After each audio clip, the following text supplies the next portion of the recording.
I understand why, because Spurs are 2-0 down and they've come back to draw 2-2.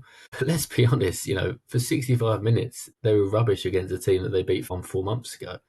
We can talk about resilience and character, or should we just say that they shouldn't be so passive in the first place? And they should have lost it actually in the 95th, 96th, 7th minute, whatever it was, when a Bodo substitute, Ollie Didrik Bloomberg, turned in the box and fired wide. He probably should have scored that. And then we're not talking about character and resilience.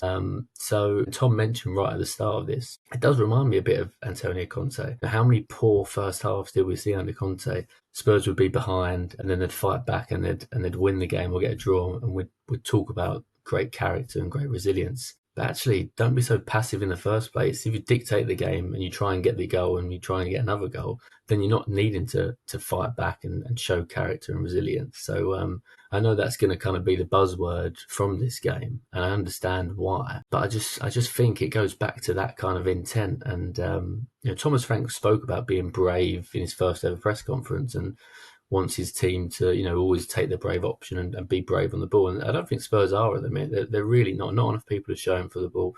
Not enough people are getting into the box. Not enough people are making the runs.